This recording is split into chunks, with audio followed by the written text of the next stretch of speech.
Hello viewers, কেমন আছেন? আশা করি ভালো আছেন। আমিও ভালো আছি। তো বন্ধুরা, আজকের একটা বিশেষ কারণে আমি রামগঙ্গাতে এসেছিলাম। তো এসে এখানে শুনতে পেলাম একটি বিশাল আকারে বড় কুমির লোকালয়ে ঢুকে পড়েছে। সেটাকে নিয়ে গ্রামবাসী তথা এলাকার মানুষ হইচই ফেলেছে। তো এটাকে শুনে আমার মনে আবেগ লাগলো যে কুমিরটিকে আমি দেখতে যাব। তাই রামগঙ্গা থেকে আমি পাড়ি দিয়েছি খেয়াতে। ওপারে যাব, আমি পাথর প্রতিমা থেকে উঠে ওপারে আপনাদের সামনে সেই কুমিরটি দেখানোর চেষ্টা করব।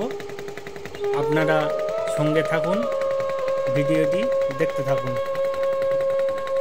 তো বন্ধুরা, আমি এসে গেছি। গ্রামের মানুষজন প্রচুর ভিড় করেছে এখানে। কুমিরটি বিশাল আকারের কুমির, দেখুন প্রায় না হলে 7 থেকে 8 ফুট হবেই, এটা আমার ধারণা।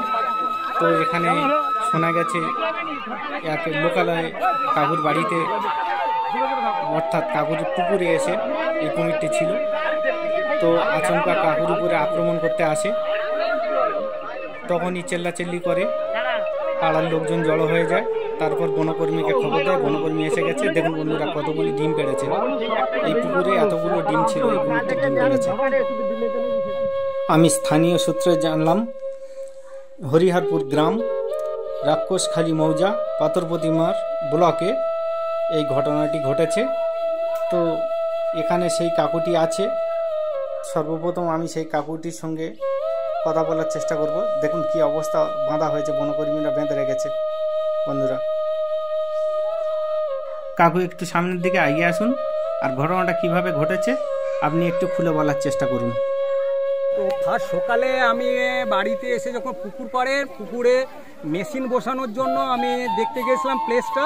ওই প্লেসটা দেখতে গিয়ে যখন দেখলাম যে জলে একটা কিছু নড়াচড়া করছে, তার ভালো করে যখন দেখতে গেলাম ও এমনিতেই লাফিয়ে উঠেছে আমাকে আক্রমণ করার জন্য আর কি।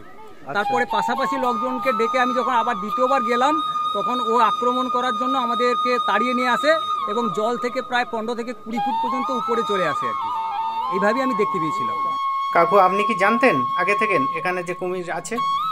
না, আমি কখনোই জানি না। এটা তো আমাদের ব্যক্তিগত পুকুর, তবে আমরা কখনো ভাবিনি যে এখানে কুমির আসবে আর কি। আচ্ছা, এখানে ফরেস্ট অফিসারের খবর প্রথমে কে দিয়েছে? আপনি দিয়েছেন না আপনার গ্রামের অন্য কেউ? ফরেস্ট রেঞ্জে আমি দিয়েছিলাম, আর পাশাপাশি আমার এক ভাই ছিল লক্ষণ মাইতি বলে, ও খবরটাও দিলেন। আচ্ছা, ঠিক আছে, ধন্যবাদ। তো বন্ধুরা, আমি আশ্চর্য হয়ে গেলাম যে এই কুমিরের 40টা ডিম পাওয়া গেছে।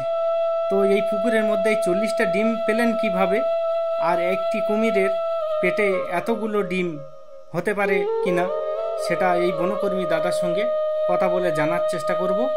চলুন এই দাদার সঙ্গে কথা বলে দেখি আমরা, দাদার অভিজ্ঞতাটা কত কি জানাবার চেষ্টা করব।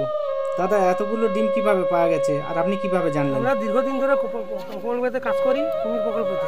ওখানে বুঝতে পারি এটা কত বড় কুমির, কুমিরের লেন্থ দেখে বুঝতে পারি।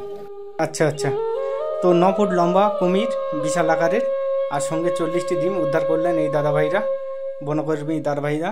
তো আমাদের সামনে মাননীয় মতিলাল মাইতি মহাশয় আছেন, জেলা পরিষদের মেম্বার। এ বিষয়ে ওনার সঙ্গে কথা বলে জানার চেষ্টা করব বিষয়টি। উনি দেখে সঙ্গে সঙ্গে এখানে উপস্থিত হয়েছেন।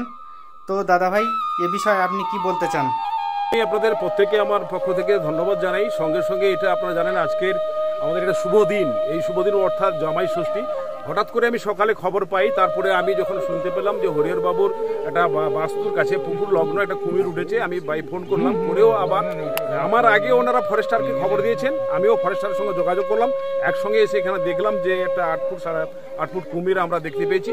অ্যাকচুয়ালি সত্যি কথা বলতে কি, আমাদের সুন্দরবন মানে যেটা পাশাপাশি নদী এবং নদীর বাঁধ অনেকটা নিচু, জোয়ারের জল খুব উঁচু হয়ে যায়, যেটা আমাদের রাক্ষসখালীর সিন্দ্রাবাড়ি টাকা যেটা বলা হয় বা তেঁতুলতলার যেটা বলা হয়, এই জায়গাগুলোর উপরে আমাদের নদী বাঁধের ভয়ানক পরিস্থিতি থাকে। ইরিগেশনের মাধ্যম দিয়ে কাজকর্ম চলছে, কিন্তু আমরা ভাবতে পারিনি যে এদিক দিয়ে কুমির এসে একজন বাড়িতে মিনিমাম 500 মিটারের ভেতরে চলে এসছে। 500 মিটারের ভেতরে এসে একটা জঙ্গলের মধ্যে তার ডিম 40টার মধ্যে ডিম পেড়েছে। অভিনব ব্যাপার, এটা আমাদের কাছে প্রথম দেখা। কিন্তু সবথেকে বেশি ধন্যবাদ জানাই যে গ্রামের মানুষ খবর দেওয়ার সঙ্গে সঙ্গে ফরেস্ট ডিপার্টমেন্টে যারা আধিকারিকরা আছেন, যারা এই কর্মচারীরা আছেন, তারা কিন্তু সঙ্গে সঙ্গে এসে কুমিরটাকে জালবন্দি করেছেন এবং গ্রামের অনেক মানুষজন এখানে সহযোগিতা করেছেন যাতে করে কুমিরটাকে জালবন্দি করা যায়। এর জন্য অসংখ্য ধন্যবাদ জানাই। আর আমাদের এটাই প্রাণ, আমাদের এটাই দৃষ্টি, আমাদের এটা সংস্কৃতি যে এই এলাকায় কুমির আপনার বিভিন্ন জায়গাতে যেমন আমরা বাঘের দেখা পাই, হয়তো আমরা রাক্ষসখালীতে দেখতে পাই না, কিন্তু বেশিরভাগভাবে আমরা কুমিরটাকে নদীর বাইরে দেখি। কিন্তু আজকের দিনে দেখলাম যে জামাই ষষ্ঠীর লগ্নে কুমির আমাদের কাছে এসে একটা মেলা করিয়ে দিল মানুষজনকে। এর জন্য আপনারা প্রত্যেকে সহযোগিতা করেছেন, অসংখ্য ধন্যবাদ জানাই। আমাদের সতর্ক থাকতে হবে যে আমরা যেহেতু নদী বেষ্টিত এলাকায় মানুষজন বাস করি, কুমিরের আঘাত থেকে আমরা যাতে দূরে থাকতে পারি বা আমাদের সতর্ক থাকার জন্য প্রত্যেকে আমি ধন্যবাদ জানিয়ে আমার বক্তব্য শেষ করি। Thank you sir.